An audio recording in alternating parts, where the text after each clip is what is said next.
I'm okay. All right. This is the Exodus Logistics Learning Center Dispatcher 101 training, or Freight Broker 101. I'm sorry. Training for beginners tonight. It's Friday. I didn't announce it online that I was having it or not, but just wanted to touch bases or see everybody. So where are you, Bruce, in your process? Where are you? I know you're getting some good information, and where are you in your process? Have you applied for your authority? No, I haven't exactly applied for my Dory just yet. I will be in the next month or so. I'm really trying to do a lot of studying. I got some freight brokering books I've been studying, and I've been going over your information. I'm definitely going to do it in the next couple of months. I just want to study a little bit more and gather up more packing lists. That's what I've been doing. Lots and lots of packing lists. You said packing lists. What do you mean? Packing lists for shippers. When the freight comes in, I look at the packing list and I take a picture of it. You're talking about like the the Raycons or the different manifest BOLs and stuff like that? Yes, sir. Exactly. Doing my recon and everything so I can gather up a nice little portfolio. Okay. Yeah. So tell me give me your take or idea of what a freight broker is from your understanding and what you've gathered so far. What I gathered so far is a freight broker is actually a liaison, who makes contracts, basically contracts to allow a carrier to be able to go through him and get loads efficiently, so that the carrier doesn't have to spend all his time trying to get a load, and also make deals with people that that he's going to be just making deals and stuff. He doesn't really have to make deals. He just pretty much comes to you, and you already did all the footwork for him, and he's able to roll out. Okay. And you make it easier for the shipper to be able to find trucks, because that's what you do all day. That's what you're constantly doing, is looking for people that are delivering things, and that frees up his time so he doesn't have to go out and do all the footwork looking for folks. So it's more like a liaison. Okay. Yeah. So Bianca.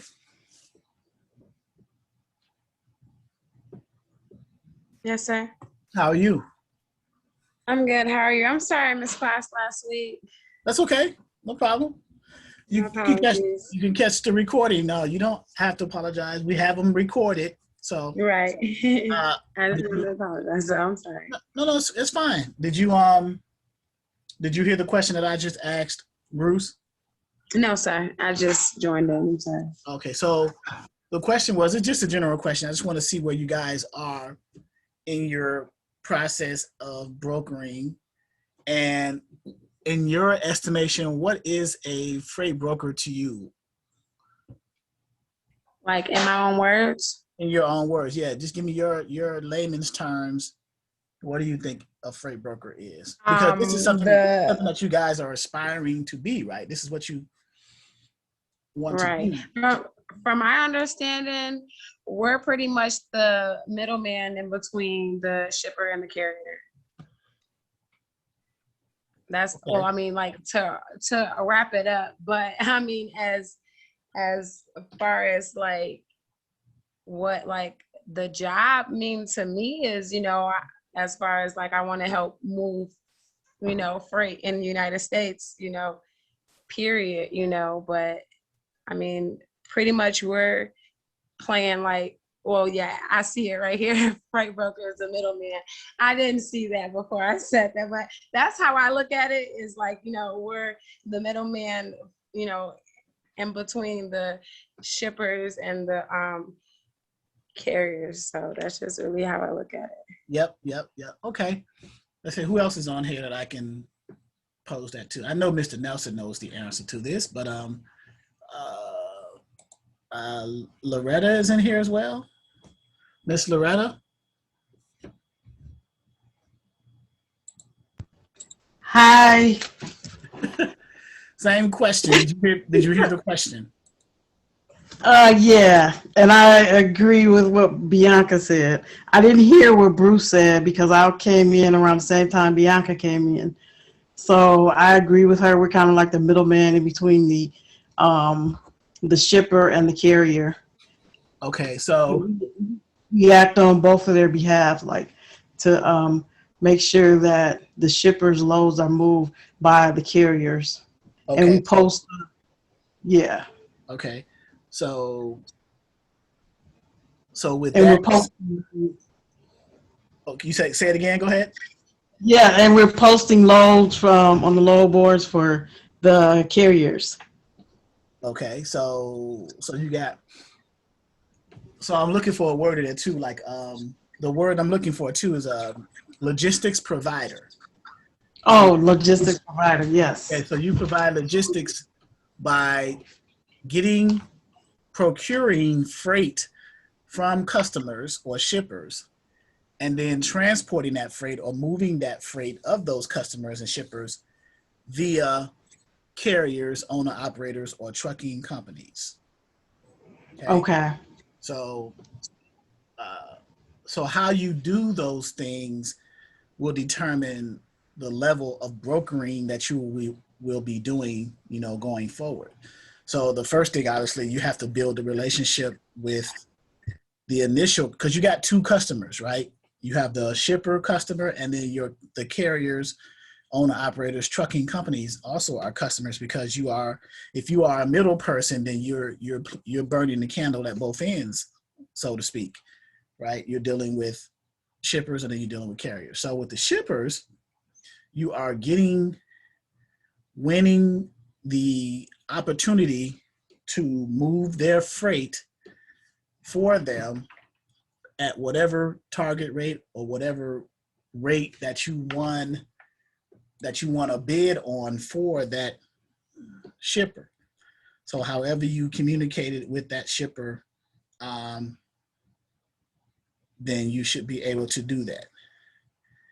So let's say I'm a shipper and one of you guys or all of you came to talk to me and I either gave you a lane to quote or a target rate that I already have set for this lane because I know the market. In either case, you would provide services in a way that you'll be able to move the freight effectively and efficiently and still make your margins as a broker, make your money. You'll be able to move that load by taking your margins from that rate and then giving that rate to the remainder of that to the carrier for a profitable margin for the carrier as well. Hey, what's up, Willard? So Bianca has her hand raised. Yeah, as like a starting off broker, like you read different stuff and a lot of say between like 15 to 20%. Um, as starting off, like, how much percentage would you like recommend us to ask for, like 15, 20, 25, or 30 Well, as far as our share? you're not asking them for Well, not anything. asking, but Yeah. how, But as far as quoting it, we would include our half too. so you would see what the industry standard is yielding to the carrier, and then divide that into the whatever the rate of the shipper was given to you, and see what's left, and that'll give you a percentage. It's usually between 15 and 20%, and sometimes more. I've seen a lot more, but the industry standard is 15, 20%. So let's use an example. I'm a shipper, you're a broker. I have a lane that I wanted you to quote. The lane is a dry van equipment type. So these are terms you're probably going to have to familiarize yourself with anyway, right? As a broker, you're going to have to understand, the carriers, equipment types, and the different um, things that's going on there. So, so I got a a dry van equipment type, and it's coming out of Norfolk, Virginia, going down to Atlanta. And I either want you to quote the lane to win that from me, or I give you a target rate already that I already have that I'm willing to pay for, and I'm not budging on that number as a shipper because I'm controlling the money. I'm the shipper, obviously. So $3,000, Norfolk, Virginia to Atlanta, Georgia. So the first thing you see, okay, what's the mileage of that? How many miles is Norfolk, Virginia to Atlanta, Georgia? Right. So it got to be like, I don't know, 700 something perhaps. But if someone can look that up, that'd be great. I could do it as well because I can pretty move quickly. So from a beginner's perspective, just giving you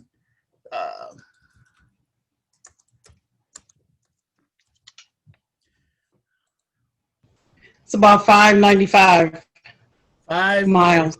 Okay, so I got 595. This one says 566. So let's round up. Let's just say 600. Okay.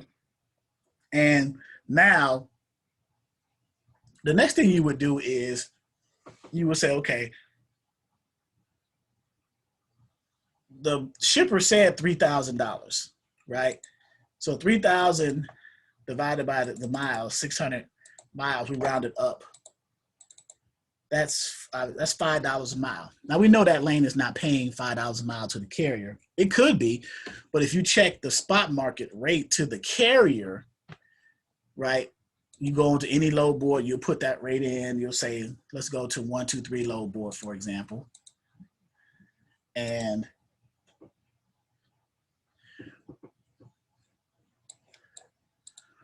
just give an idea. Just using some of the bare minimal resources and the bare way to start, just to get an idea of how the process begins.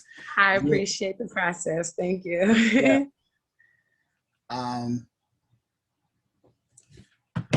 So we'll say, well, what's the spot market going for to the carrier? So it gives you an idea of what you're going to offer the carrier and see how much of a spread you can make from it. And that'll give you like a margin for that, right? So let's go find load and let's look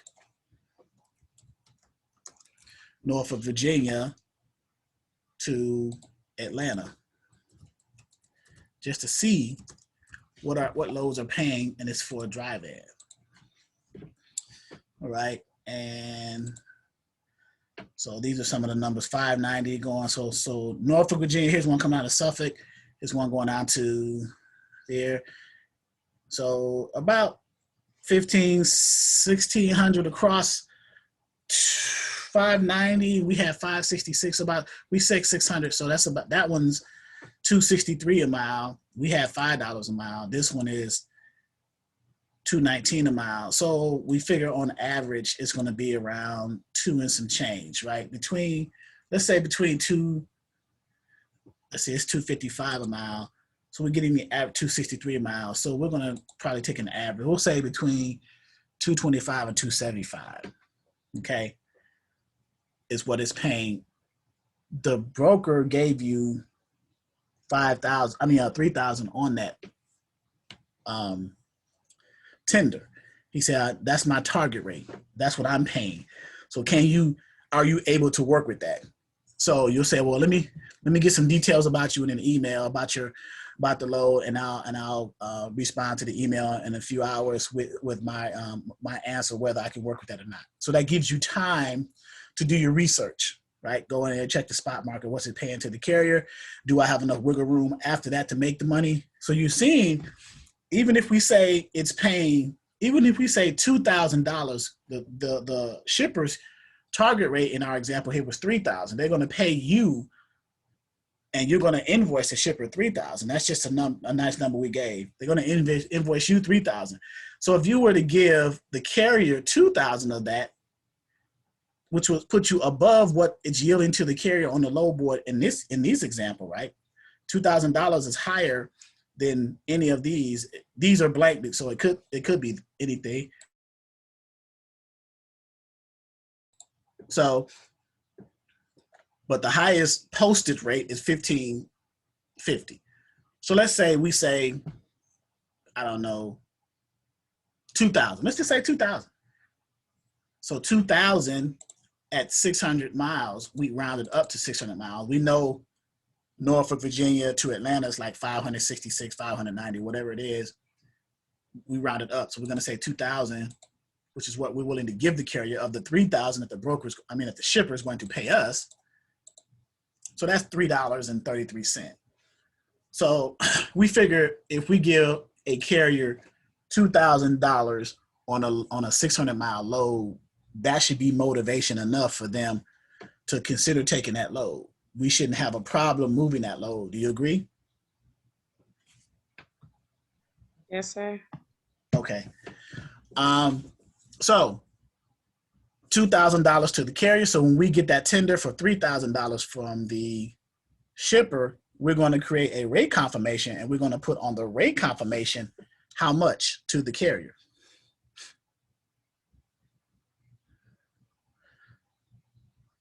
$2,000. There you go. We're paying. So the tender is going to be reproduced into a rate confirmation to the carrier for the amount that we're paying the carrier, $2,000.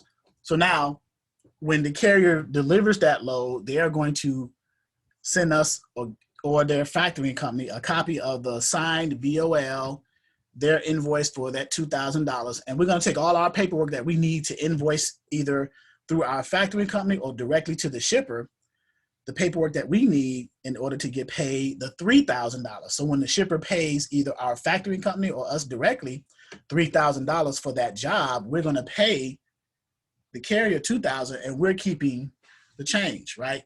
So now the question, which is what, $1,000, right? So what is the margins of $1,000 and off of $3,000?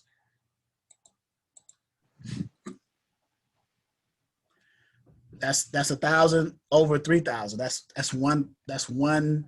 33%. There you go. So that's how you can determine a margin in that instance. Okay, Bianca.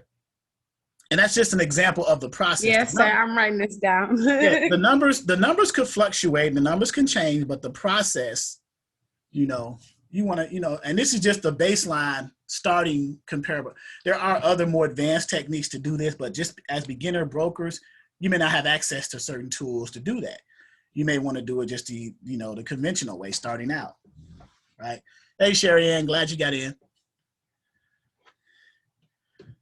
So here's another example, and we can go to the load boards, and you guys can help me. I'll navigate through it.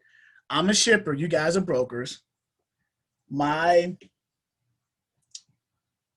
want a lane quoted.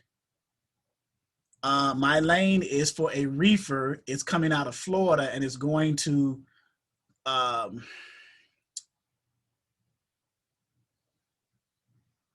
what's that small city in Pennsylvania? Allentown. There we go. I'm very familiar with Allentown. So,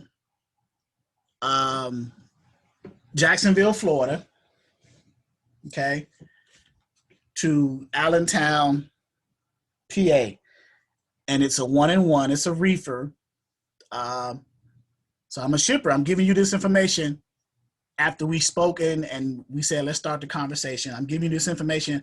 I sent it to you in an email, so you're reading it. I'm just saying it out loud, but just imagine yourself reading the email that I sent to you with all the details of the load prior to you giving me, replying to that email with a quote, okay? So imagine yourself reading my email.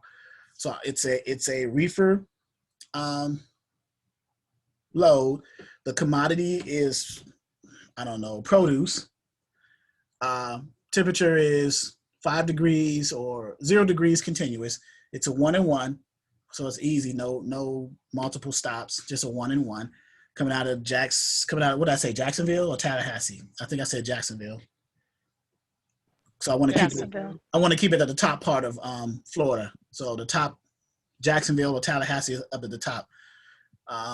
Going to Allentown, PA. So I need a quote to see if we can win this see if you guys can convince me to give this load to you in the form of a tender. So now I didn't give you a target rate, which is a number I had set already, and to see if you can work within, which you were, that $3,000 example, you were able to work with that because you still paid the carrier enough money so that they can move that load. Even if you gave the carrier $2,500, then you would have just made $500 off that lane. That would have been even more enticing for the carrier. Can you imagine a $2,500 load for a carrier to go only 600 miles? That's not bad, right? You 2,500 divided by to the carrier divided by 600, and it's not even 600, it was less in that previous example. So that's $4.16-17. So carriers would have jumped on that, and you still would have made $500 on that one lane. Imagine that would have been 4 loads a week. So that's $2,000 a week from that one shipper. Imagine you got 3 shippers that provide lanes just like that. You see where I'm going with the numbers? So now this one, we're reversing it now. I'm not giving you a target rate to use as a baseline to go on. I'm giving you a lane, and you got to provide me a quote, which is going to include your margins when you come back with your final number. And then I'm going to say as a shipper whether I can work with that or not. Okay? You guys are with me there? Yes, sir. Okay. Yes. So the first thing then we got in this example now is we want to see, because we got to provide a quote, which is going to include our margins. We got to determine as a broker what is a fair margin for us. This is a new shipper. We got in conversation with this new shipper. So we want to bid them. So we don't want to get too greedy, but we still want to make money, right? So you got to keep all these things are in the back of your mind, right? You want to make sure that you win the shipper and see what's going on. So we said, let's see first what the lane is paying coming out of, I said Jacksonville, correct? Jacksonville, Florida to Allentown, PA, okay, for a reefer. So what's the spot market yielding? What's that yielding to the carrier, right? So let's push up the rates. Let's post it. So, and let's Google the distance just to give us an idea of what that is. So there's you're gonna have a lot of tabs open on your computer, maybe dual monitors and things like that as a broker, right? Because you're gonna be looking for. So when you're talking to shippers, you got to have information in front of you, pretty standard, that you're gonna do all the time. So you set yourself up a process along the way as you talk to different shippers. You're gonna do a lot of things are gonna be done similarly, irregardless of which shipper you talk to. So that's how you can determine how to set up your back office infrastructure. What do I need to have open? What tabs I need to have available so I can get information across quickly, so when I go back and forth with a shipper, I can provide the data in a timely fashion. You understand what I'm saying?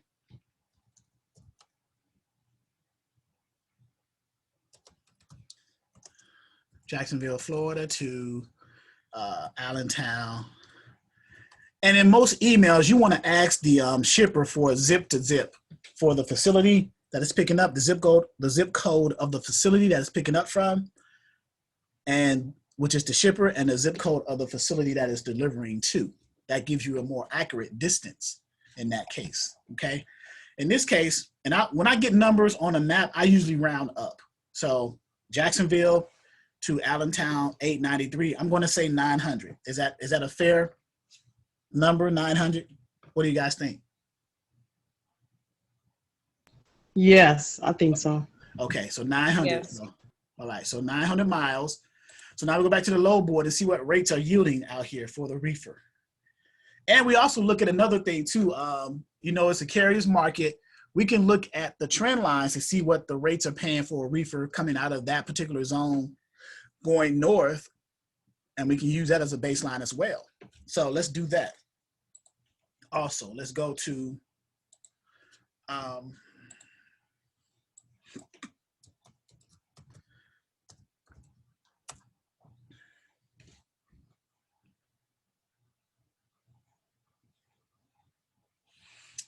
right, let's go to our trend lines. And these trend lines numbers are they're kind of like false positives right now because it's a carrier's market, so the numbers are going to be higher. But at least gives us a baseline to kind of go off of. Okay, just want to give you that disclaimer. Okay, you guys follow me there?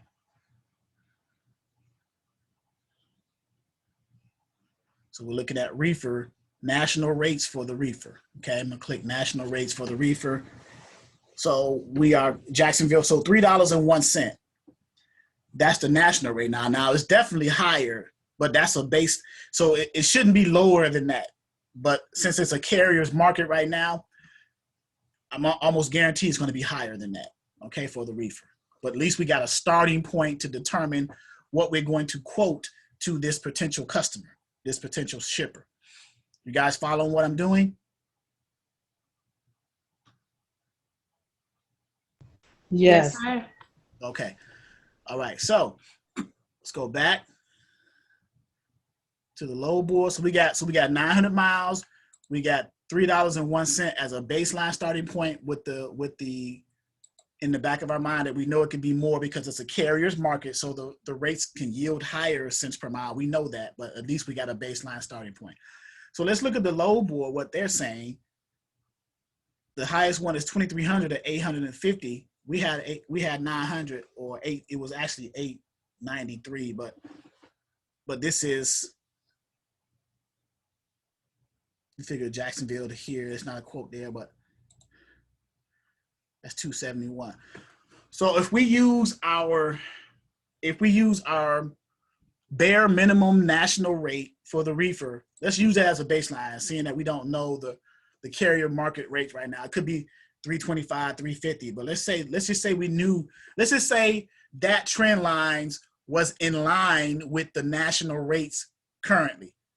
We know that they're not because it's a carrier's market, so they're higher, the rates are higher. But let's just say for this example that they were, so I can show you how to do it, okay? So 301, we knew our miles is 900, so we'll just take 301 and multiply that $3.01 times the miles, right? 900. So 2709. So I may even say 3,000. That could be a more realistic number, 3,000, because it could be more than $3.01 a mile, which more than likely it is because of the carrier's market right now. So let's get as realistic as possible. So 3,000 divided by 900, that's $3.33 a mile. So let's go with that. $3.33 a mile. Okay. $3,000 is the amount yielding to the carrier. That's what the amount you want to pay to the carrier.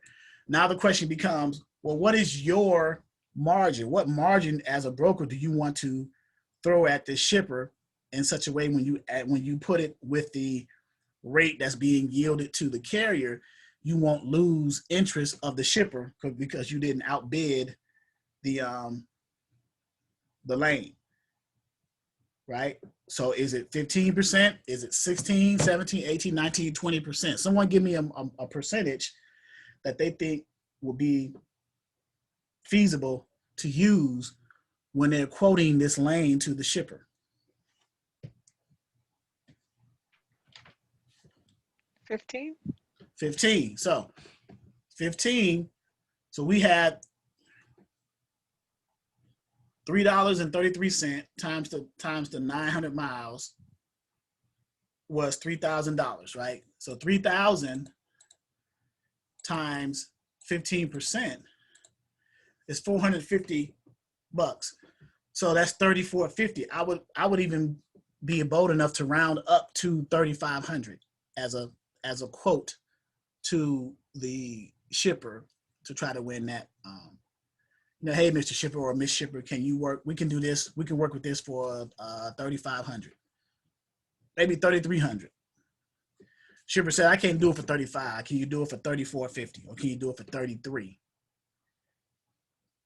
If you say yes, you can do it for 33, and you still yield the carrier 3,000, you'll make $300 off of that lane, that load. Can you live with that?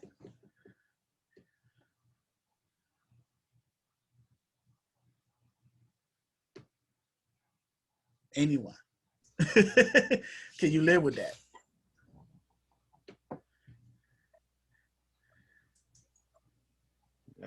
That's only 10%. That's 10%. That drop you back down.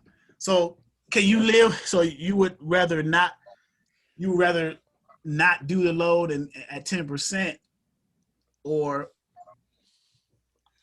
what are your thoughts on that, Mr. Nelson? Well, you know what, what my opinion is, but I'm gonna give it to you. Uh, well, let's look at the big picture. You gave it to the carrier, you ended up with $300. Okay. Okay. And you went at 15%. Let's just say you got a factoring company, and the factoring company is going to charge you 3%. Okay. That's 3% of your of not $300. That's 3% of the total amount, $3,300. Right. So So once that factoring company charges you 3% of that $3,300, you pay that carrier $3,000. What does that leave you? right. So that leaves you now. So now that's $90. So 3% of 3,000 is 90. You're paying Right. the So you want what did we take this tender from the shipper under? What was it? 3,400, 3,500?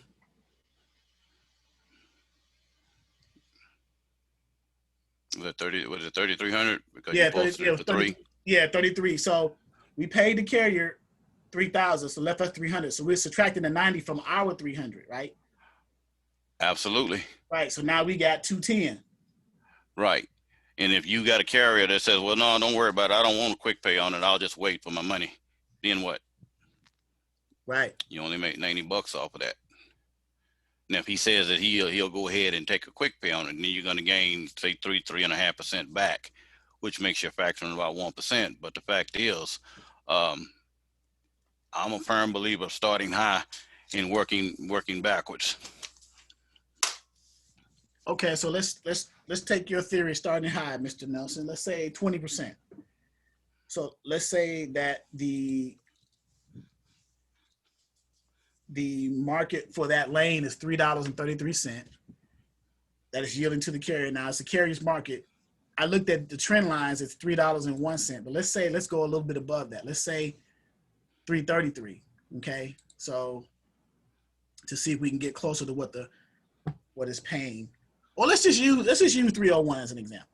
301, 900 miles.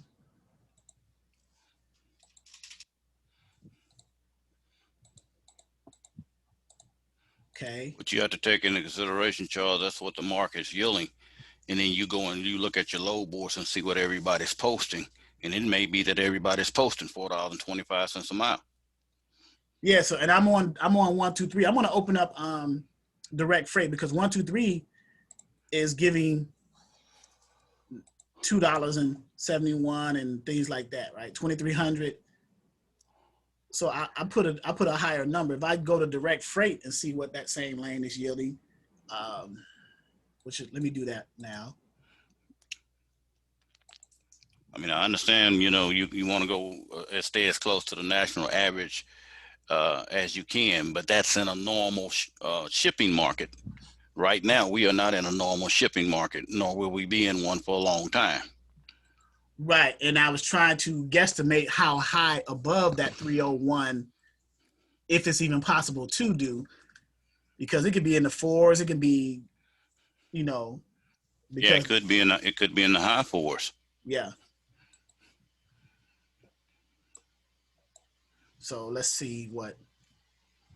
Because you always want to leave yourself some cushion, because you may say, for instance, like I say, you took that load at 3,300. You put it on the board for 3,000, and then that driver comes back and tells you, everybody else is pulling out of here for 35. What are you going to do? There you check the boards, and everybody's pulling out of there for 35, 34. What are you going to do?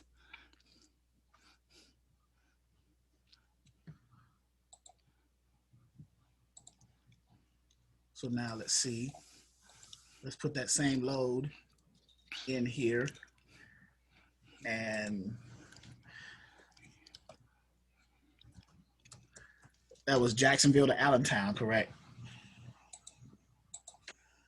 Yeah. Allentown. Yes. Yeah, Allentown is the shipping hub of the north, of the Midwest. Yes, sir. All the trains run through Allentown. Been there plenty of times.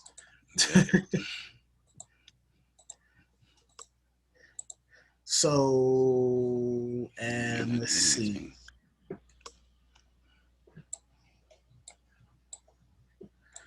Okay, so let's see, and where's the rate, pay rate? Look that up.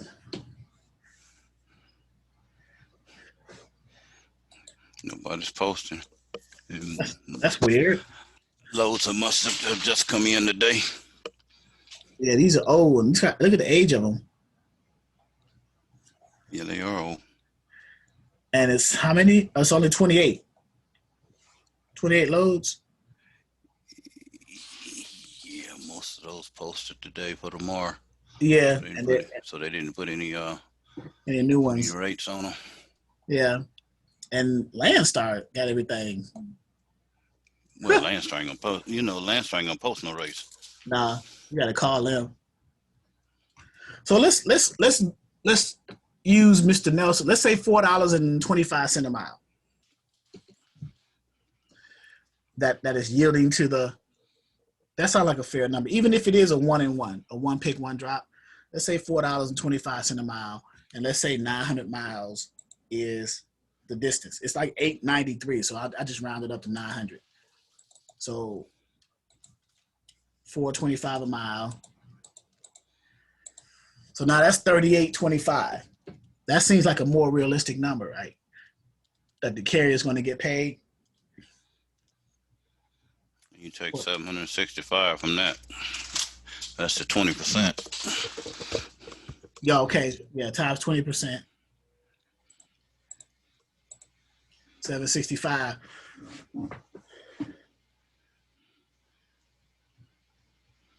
So you're deducting it from there, and then so you're giving the shipper the difference between 765 and 38.25, as opposed to putting 765 on top and then saying, "Here, shipper, I'm going to do it for 45 or 4,600." Right. Okay, so you're deducting. Yeah, see, because what you're doing is you're taking that 765 from 3,800. That's what you're gonna post it for the driver. Okay, yeah. So okay. So what I did 425 a mile times the 900. That's what I was. That's what I thought about giving to the driver, but that's just the overall amount for the run. So 20% of that is 765. So yeah, you're right. You would deduct 38. What was that 38.65 or 38.25 from 765? So that's 765. That's your margin. That's 20%. So now that's 30.60. So that's what divide that. Yeah, divide that by the miles. Divide the miles, and you'll see what you're giving your carrier. $3.40 a mile. Okay, there you go. And that leaves you money to work backwards from backwards to 15%. In other words, you got another 5% to throw out there at the carrier. You don't want to ever go below 13.5% on your margins. Okay. But it gives you another. So you would negotiate I don't want to say negotiate. So you would throw out there 4,000, and then let's say, allow yourself wiggle room. I'm asking. So yeah, so we did 425 a mile times 900. That gave us 38.25. You could say 4,000, and then take 20% of that. Or if they don't agree to 4,000, then you work backwards, right? You work backwards. You basically, if you're looking to make a 15% margin off of that, then what you're basically doing, you're looking to where you could offer him no more than 5%. Okay, more. I get it. Yeah. In other words, you take what you've got on the board times 5%, whatever that is, add that to what you posted the load for. That keeps you at 15%. Yeah. You don't ever want to try not to go below 13.5% on your margin going backwards from what you posted. Yes, sir. Hey, this is Sherry Ann. Something else we learned in dealing with the factoring company, and something brokers should keep in mind: if you're factoring, you're only going to get about 90% of your money up front, right? The factoring company is going to hold back 10% until they collect the receivables from the shipper. Right. That's So called if it's a reserve. That's called a reserve. Yeah. yeah, so as a broker, I mean, if you know when you're looking at your cash flow, you also got to factor that in. So if you're going to be short 10% up front, then maybe you do want to start a little bit higher for your margin. Right. So there's a lot of things to consider then as a broker Yeah. in these situations. Right. So, okay. Like I said, thank you. Good to know. So, another example. Let's keep it going. It's always repetition is good. So, I'm going to get off of 1, 2. Well, I'm going to keep 1, 2, 3 load board up. I'm going to keep the rates up. I'm going to keep. So let's say this is our office. We got all our tabs open. We get a call from the shipper.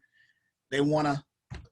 They don't have a target rate. They want to do another one with the quote in the lane, right? The target rate ones are easy because they give you their numbers.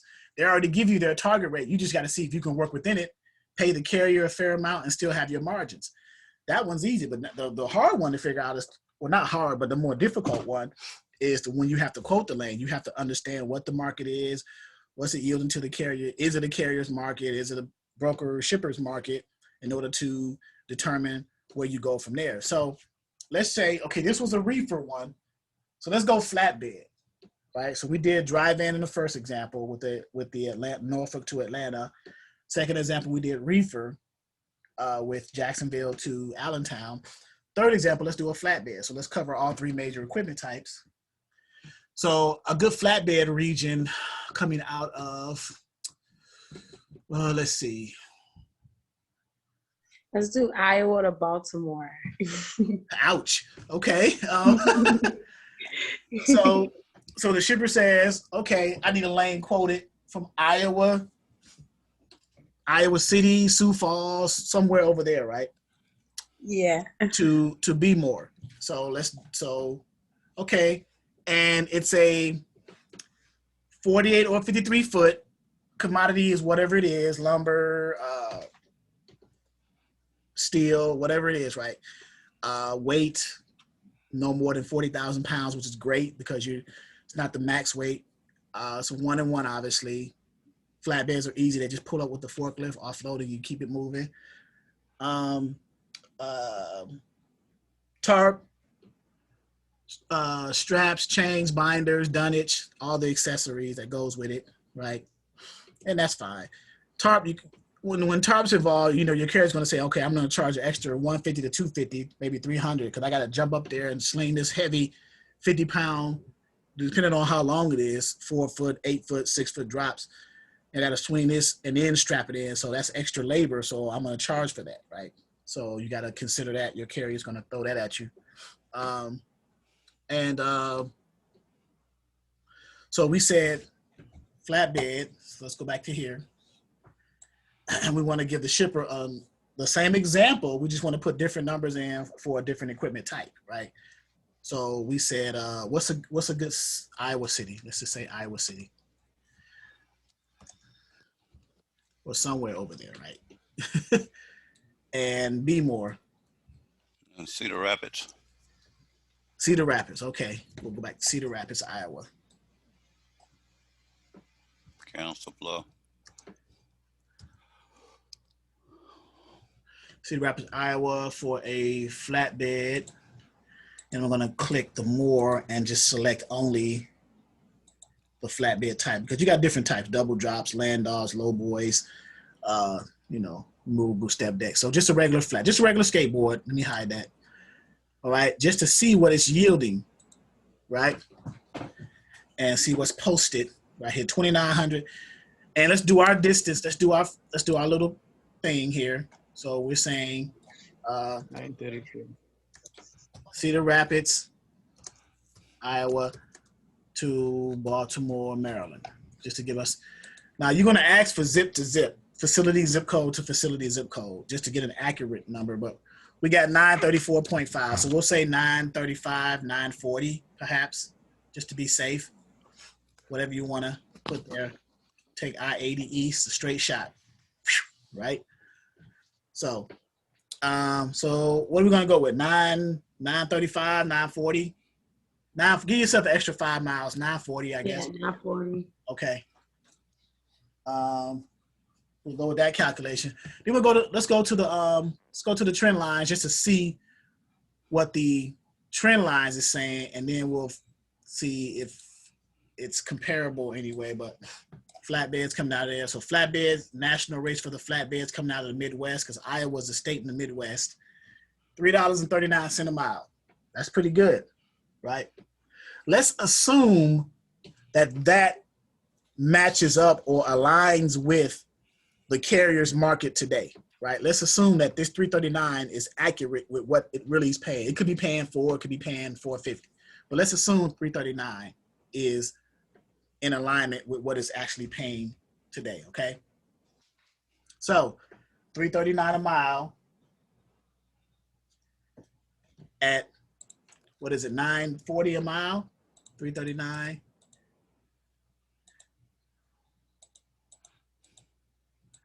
times 940, we round it up, give ourselves some extra mileage. 3,200. So we go back to the load board. It's saying 29 right here for the 940.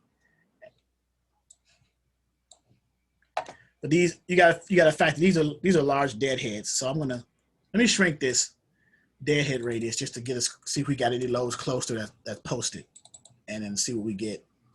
50 and 50, and see if we get anything posted, and we won't. So let's go to, instead of 150, let's say 100. And I'm gonna leave that one 50 outside of Baltimore and see what we get. And we don't get anything, so I'm gonna change that to 100 and see what we get. So it looks like 150 has to be, that's weird, 150 and 150. So most drivers are not gonna deadhead that stuff, but we'll see. 124 miles, that's crazy, but 43, these rates. So we're not getting so I'm not gonna go by these numbers because there's too far of a deadhead to get to it, right? So I'm going to speculate that coming out of Iowa is 339 going 940.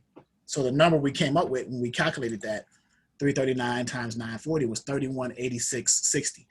So we rounded up to 3,200, right? So if we say 3,200, if that's a target rate that we're giving, now we got to take what, 20% of that?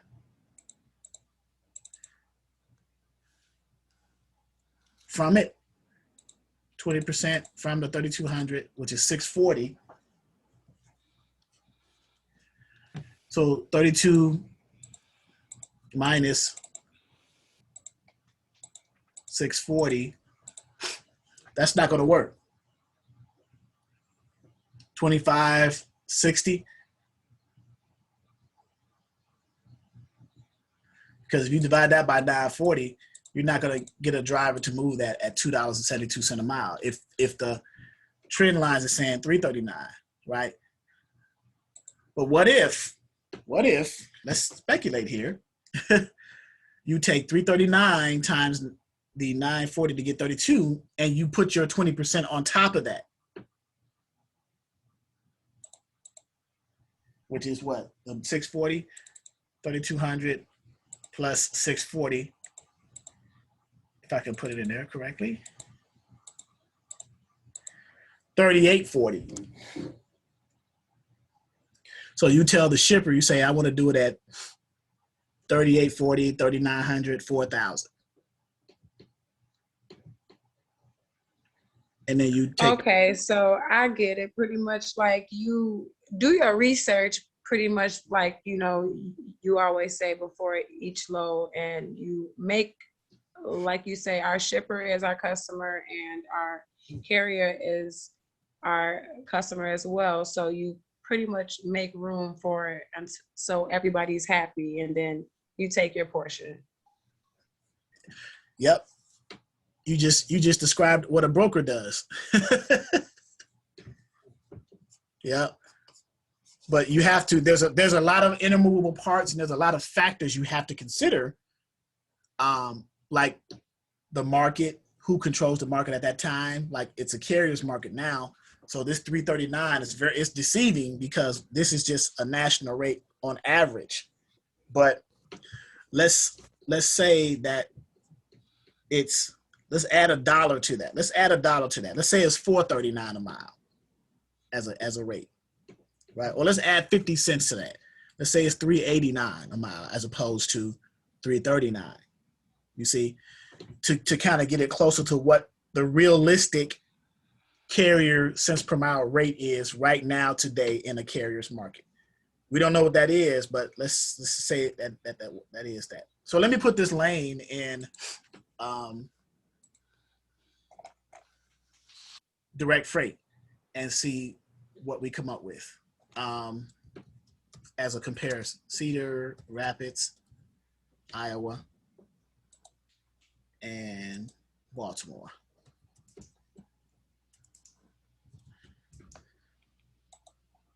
For a flatbed. Okay. And 100-mile radius is, all things being equal. See what pops out. 4 loads, and none of them have rates. ATS, PLS, and Sureway. So yeah.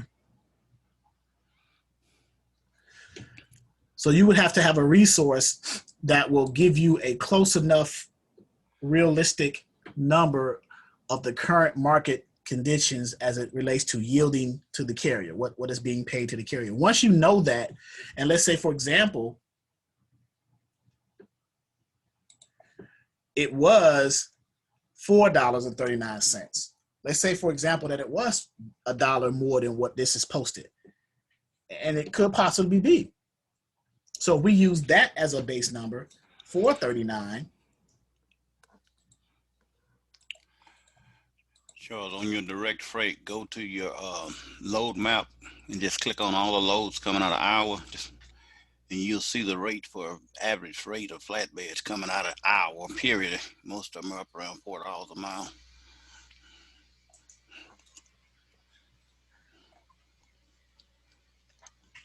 Yeah, load maps, flats and stuff. Let's hit the rates right here. $15 a mile. No. That's RGN. That's an RGN. That's correct. Yeah. So let's see if we can.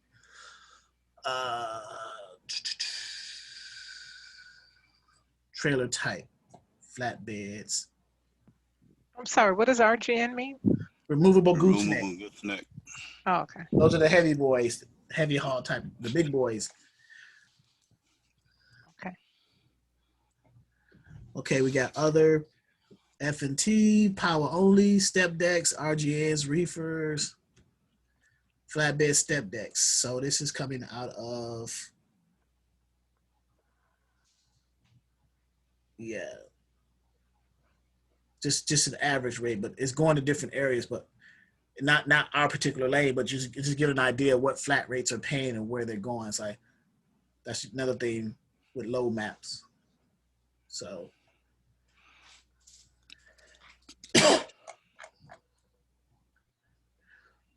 we put Maryland, the state of Maryland, the state of Iowa, and just put just flatbed and see what that yields. Just to give us an idea, a little bit more closer. Of course not.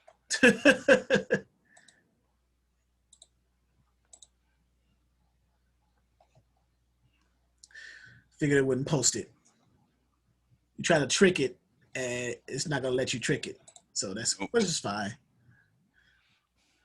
But you got 1,059 loads coming out of Iowa, and you see the various, and we just try to compare and see which one is close to what we're trying to get to destinations. How many was there? 841. 841. So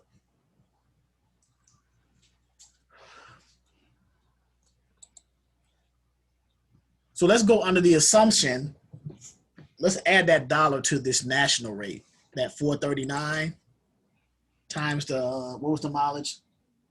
940. Yeah. Yeah, 940. So now we're over $4,000, 4126. So let's say 4150, 4200. Okay. 4,200. You take your 20% of that.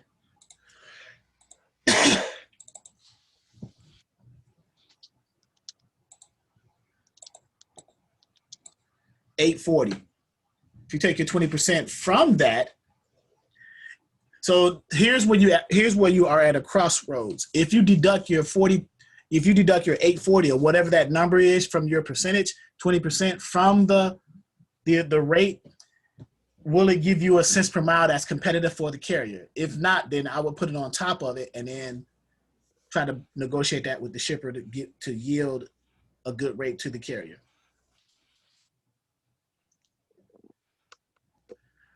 So we took 4,200, and I got my calculator up just so you guys. Is that what it's starting at, Charles? 4,200. I rounded up. I added $1 to the national rate on the trend lines, right? I said 439 just to see if I can get closer to whatever realistically. Okay, so you're doing 4,200. So I did 439 times the miles, which is 940, right? So that gave us 4126. So I rounded it. Right. And that's times 20%. Correct. 4,200 times 20%, which is what, 840. Okay, add that 840 to 4,200. That's what you're going to the shipper for. Right. Because you want to give 4,200 to the carrier. Right. So you add 840 to 4,200. So that's over 5,000. 5,040. 50/40. So the shipper saying, well, can you work with that? And yay or nay. And then if they can't, now you start to go down to your 15%, but you don't go below 13.5, right, Mr. Nelson? Right. So the question becomes, well, what do you do? How do you do that, right? So let's do that. How do you do? Let's say I'm a shipper. I say I can't. 50/40 is too much. Come back at me with a different number. So let's say, okay, well, let's go back to the drawing board. Let's change our margin from 20% to, let's say, 17. So let's start over with that. So we'll say 439. You guys understand what I'm ready to do now? I'm going to change to a different margin, a lesser margin, right? And see if the shipper can work with that. So I'm going to say 439 a mile, because we added $1 to that to try to get more realistically to what the realistic number is right now, because it's a carrier's market. So 439 times 940. So it's still 4,200. We're still going to round up to 4,200. We're just going to take 4,200 times, instead of times 20%, we're going to take it times 17%. Let's go down 3% to see if the shipper is willing to work with us. So now that's 714. So we're going to add $714 to the 4,200 and see if the shipper is willing to work with that number. So we went down a little bit, right? We reduced our margins by 3%, and we gave them 49.14 or 49.50. Let's say we round up. And you say, well, if you can't work with 5,040, 50/40, can you work with 49.50? And they're going to say, no. Man, okay, you get one more shot with us, Mr. Broker. Okay, so let's go down to 15%. So 4,200 times 15% is $630. So now we're adding $630 to the 4,200, and we're getting what? $48.30? Because you still always want to give the carrier their money, that 4,200. You're just trying to see what your margins is going to yield for you. So when we say 630 plus the 4,200, so now we at 48.30 or 48.50. We were at 49.50 at 17%. Now we're at 48.50 at 15%. So we went from 50.40 to 48.30. So we lost $210 trying to negotiate to win a lane with this shipper. And the shipper took that one. He said, yeah, I can't do it for 50-40, 5,040. I can do it for 48.50. So they took your 48.50, which is really 48.30 at 15%, but you rounded it up an extra $20. They said, okay, I can do it at 48.50. So you won that bid. But that's how you change the margins and negotiate down. But you don't want to go, let's say you went down to your 13.5. He still made 567. Yeah, so 13.5 times the $567, and you added that to the 4,200.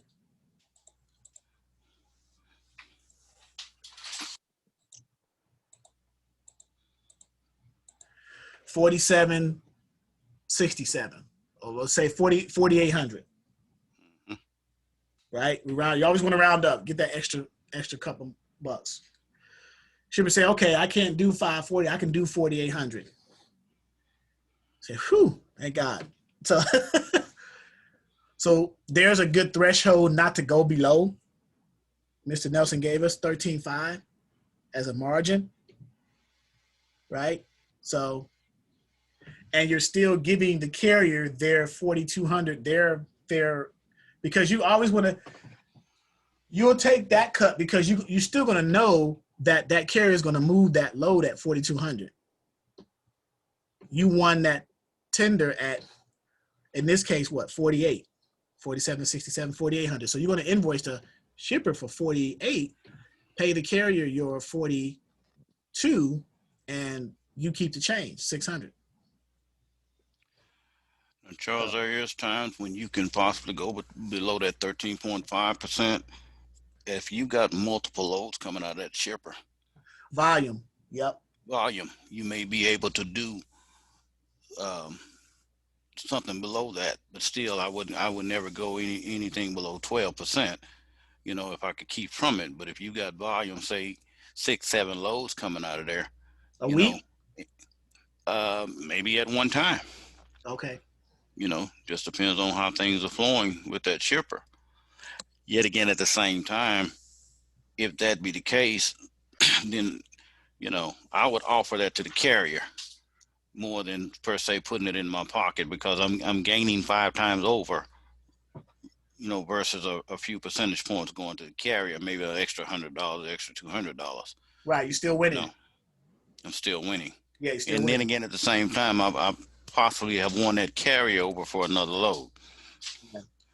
Because you're showing them that you got their best interest at heart, because you're throwing extra money at them. Like, look, there you go. Extra $100, extra $150 on top of what I would normally would have paid you. You know. Yeah, and he may not be planning to run with you when he get to the other end, but you know, because you've been generous with him, he may decide, okay, on you know, day out or half a day out, pick up the phone and call you and say, hey, look, you know, you got me a good deal on that last load. Do you think you can find me anything to get me moving from point A to point B here? There you go. Because it's just as important that you maintain and gain relationships with carriers as it is that you maintain and gain relationships with shippers. Yeah, it's equally important, because the freight's not going to move. You don't have a carrier, right? Well, absolutely. And the thing about it is, that shipper can pack it and stack it on his dock all day long. Unless he's got that man sitting in the seat, it's not going anywhere. Yep. Any questions?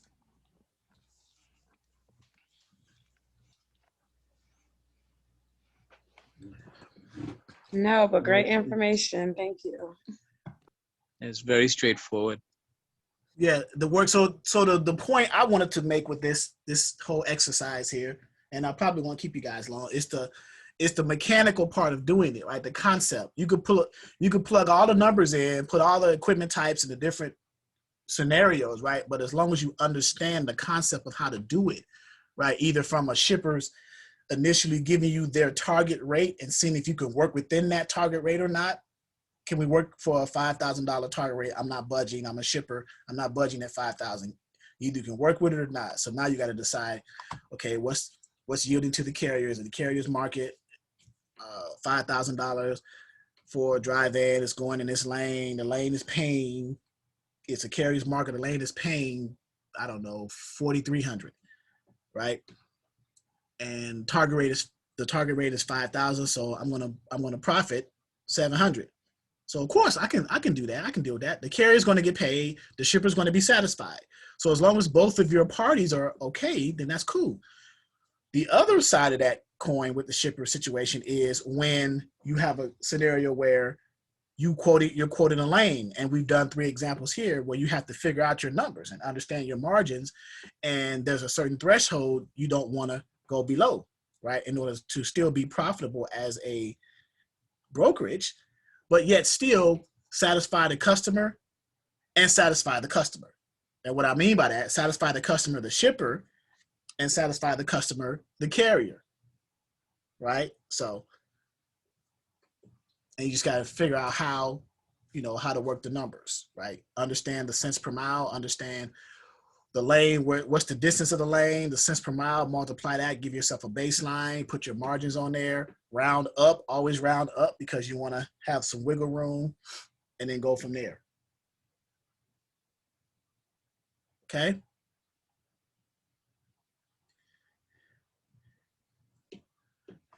Everybody's good on that? Yep. All right. So you guys are more advanced. I'm not gonna lecture you any further. If there aren't any more questions, this will be in the back office. This was just a basic, well, not basic, but a conceptual part of when you're a broker and you initially get that conversation with the shipper, and they tell you, they have a target rate for a lane, or they want you to quote a lane. Also, too, when they ask you, they want you to quote a lane. There's certain things you got to ask them. Well, can I send you an email with getting some details of this lane so I can provide you a more accurate quote or a more realistic quote that we can work together with, or something like that. What's the commodity? What is it at appointed times? Where's it picking up? Where's it delivering to? Equipment type, the various questions that as a broker you should ask via email until you get to a point where you're versed enough where you could do it on the phone. Like if a shipper was to call me, or maybe even Mr. Nelson, I'm sure Mr. Nelson, I know Mr. Irwin, call him on the phone, he can pretty much get all the details of the load on the phone. Like, okay, what's this, what's that? And he's writing. He said, well, and he's familiar with the lane because he's done it a lot. Well, I can do it at this rate. My carrier can move it at this, and then we can. Yeah, I think we can do it at that. Can we work together? I've actually heard Mr. Irwin do that. So on the phone in his office talking to a shipper. And I was like, wow.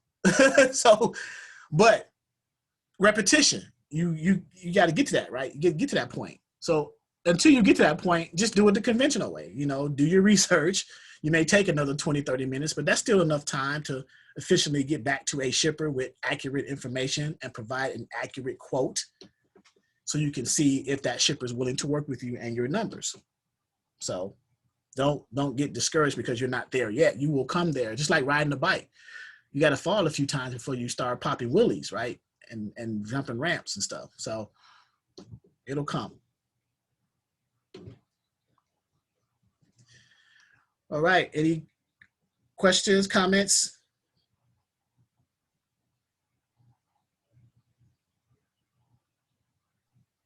Educational as always. Thank you. Welcome, Willard. I've been here.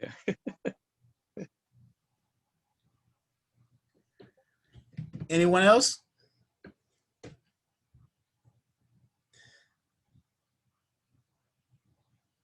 Someone has texted me saying that they're having trouble getting one of their carriers out of Tacoma, Washington, needing to go to California on Sunday or Monday. It's going to have to be Monday. It's rarely that you're going to get something out of, yeah. He said he'd been working at it for 2 days. We'll see. What is what's the equipment type? That's a good question. So let me, before I get off with you guys, let's hear this conversation real quick.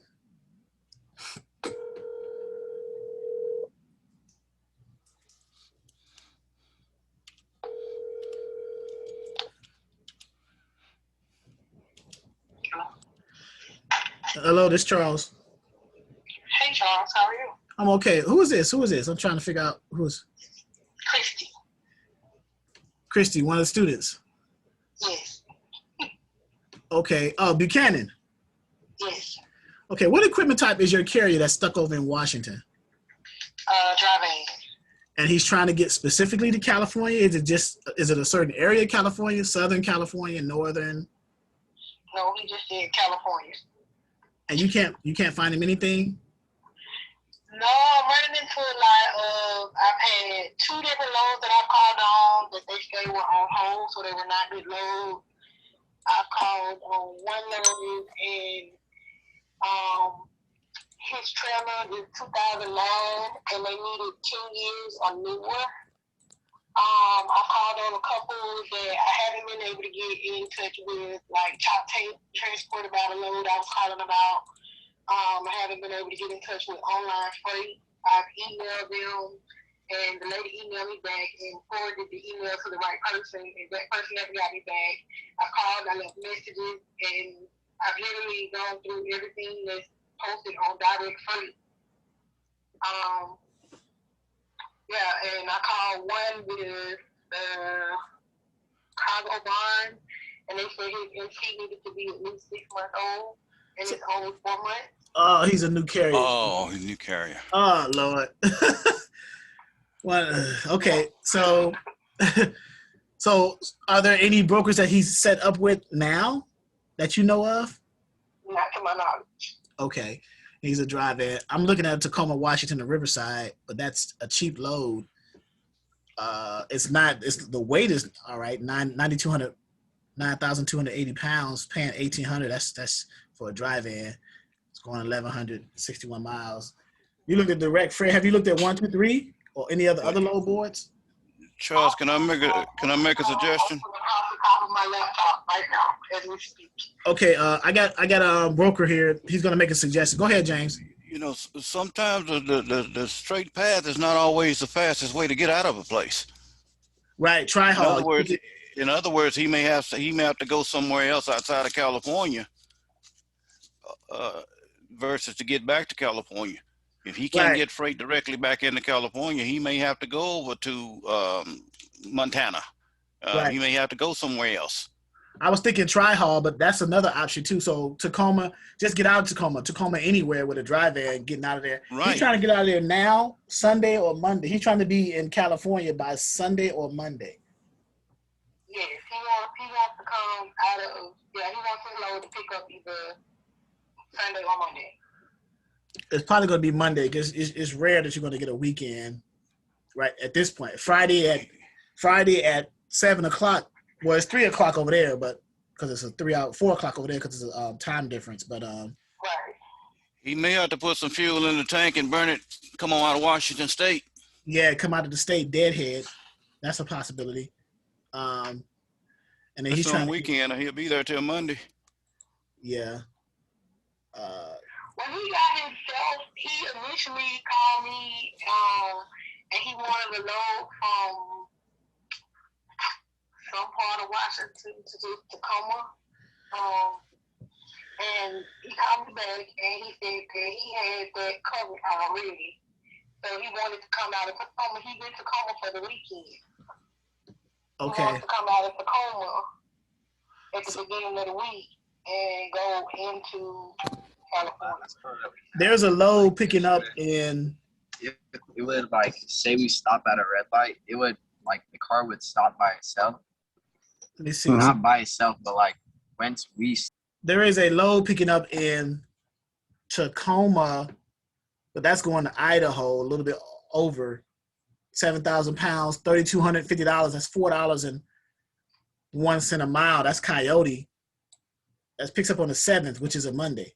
He has to be in California. So in other words, is he waiting on a load to pick up in California on Monday, Sunday or Monday? No. Okay. No. Now I don't know what made him want to go to California, but when he did his sheet, he had like 12 different states that he traveled to when he did his photo sheet, and it kind of throw me for a loop because the first loan you said you wanted was from Spokane to Tacoma, which is like 200 and some odd miles. And then you told me not to worry about that one. You got you something going there that you wanted to go. You wanted to leave Tacoma and go to California, specifically California, on Sunday or Monday. Yeah, he may have to dance a little bit around that to get there. Okay. Maybe even a tri-haul, like something coming out of Tacoma but heading in the direction of California, like down to. Let me open up the map real quick. Well, I see one going to Idaho, but I don't want to send him too far away.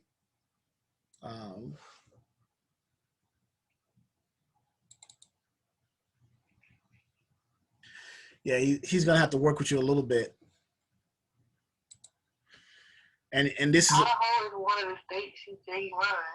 This is your carrier, right? Yeah. So you have him under an agreement already. I do. Okay. So let me.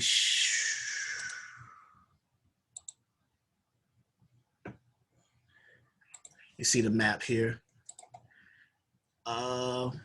So he's in Washington.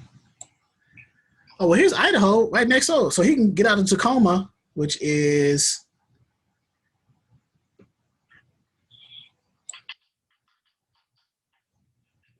and then hit over to Idaho, which is taking him over a little bit, but it'll still get him from Idaho. But that picks up on the load coming out of Tacoma doesn't pick up until Monday. It's going over to Idaho, which is northeast of California, the state of California. It picks up Monday. It's paying $3,200, which is $4 or something a mile. I mean, he may have to. I might need to go right in though. Yeah, Tacoma to 810 miles. Tacoma to Rexburg, Idaho. 53-foot van, only 7,000 pounds. 7,000 pounds. So he's not burning a lot of fuel. That's nothing. Picks up on the 7th, which is Monday. $4.01 a mile, $3,250. Come on now. Get out of Tacoma. You may have to eat that one. Right? So let's see if something, or you may have to take something and going down to Oregon and then to California, or going down to Nevada and then California. So let's look at that. Let's look at either Nevada or Oregon, which I don't see. Well, we got something at Auburn, Washington, which is 268 miles from Tacoma, going to Springfield, Oregon. That picks up, oh, never mind. I picked up today. I don't know why I still posted. I'm finding a lot of it too. Yeah. But it's been up there for over 10 hours, so it still could be up there. If it is, that gives you negotiating power with the broker because that load has to move. So, right. So yeah, try to send him down to Oregon, Idaho, Nevada. So Nevada, so Oregon is the state right below Washington State, and then Nevada is the state right next to the right of California, neighboring state. So if you can get him from Tacoma either to Oregon and then to California, or Tacoma to somewhere in Nevada and then to California for a decent rate, he should be able, or even Idaho, that $3,200 one, the one to Idaho on Monday. I think he should take that one. So run that by him, see what he says.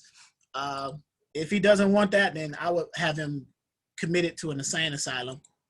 But okay. But yeah. All right. Okay. I had one other question for you. Yep. I looked on the debt line thing that we have in the back office, and it's saying that in that area the national rate is like 270 something, I think. But majority of the loans that I'm looking at are only paying like $1 and something per mile. So for a drive-in in what, Washington State? Mm-hmm. 277.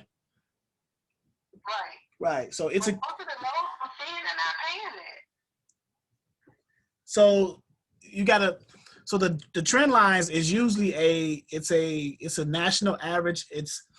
It doesn't take into consideration sometimes the market, whether it's a carrier's market or not. Right now it's a carrier's market. Sometimes you may get a rate that's higher, sometimes you may get it lower.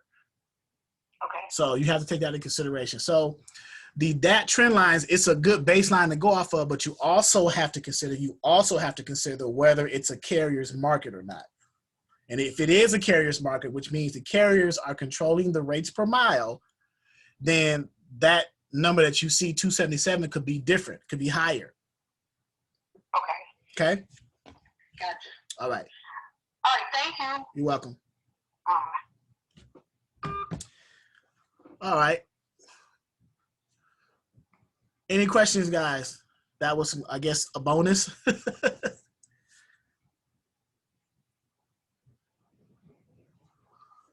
We good? Everybody's good? Yes. Thank you. All right, I'm gonna log out of everything and I'm starting to lose internet connection a little bit because of the thunderstorm over here. Mr. Nelson, you still coming over this area next week?